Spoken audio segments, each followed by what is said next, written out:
Paytaxtda fəaliyyət göstərən elm müzeyi fizikanı quru düstur və qaydalarla deyil, canlı təcrübə ilə öyrədir. Burada hər eksponat konkret bir fiziki qanunun tətbiqinə əsaslanır və ziyarətçilər bu proseslərin necə işlədiyini öz gözləri ilə görürlər. Muzeyi qurmaqda məqsədim o idi ki, əsasən adamlar fizikanı keçirlər, uşaqlar oxuyurlar. Amma praktik olaraq onlar onu görmürlər və bu fizikanın həyatın bir hissəsi olmasını anlamaqdan ötürü mən bu muzeyi yaratdım və mən iddia edirəm ki, istənilən fiziki hadisəni və ya fiziki bir prosesi və ya fiziki bir qanunu göstərə bilərəm. Yəni, insan gördükdə daha çox qavrayır. Ona görə də belə bir muzeyi yaratdım. 150-dən çox eksponat arasında raketlərdə hərəkət qanunları, avtomobil və traktorların mexaniki enerjisinin ötürülməsi, velosipeddə sürtünmə qüvvəsinin rolu və gəmilərdə Arximed qanunun tətbiqi nümayiş etdirilir. Burada nəzəri biliklər real modellər üzərində canlandırılır. Cəbiş müəllim filmində də biz bu proseslə qarşılaşmışdıq. Çoxları bunun mümkün olmadığını iddia etsə də, Elçin bəy bunu öz muzeyində reallaşdırıb. Falqanı qulağıma yaxınlaşdırdıqda, digər əlimlə isə bu naqili tutduqda musiqinin səsini eşidə bilirəm.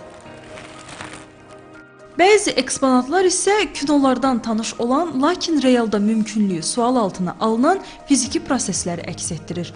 Muzeydə bu cür nümunələr elmi əsaslarla izah olunur və əyani şəkildə göstərilir.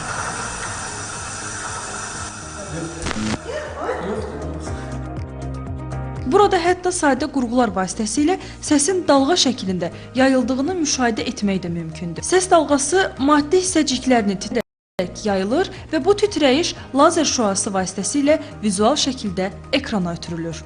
Bu sadə qurğunun köməkliyi ilə biz səs dalğalarını görülə bilən edə bilirik.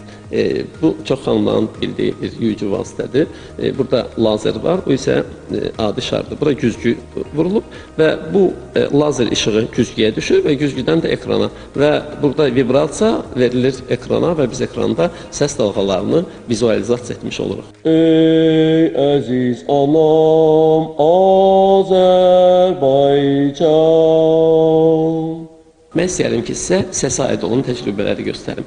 Bu ultrasəs levitasiyasıdır. Ultrasəsin köməkliyi ilə bu zərrəciklər havada qalır.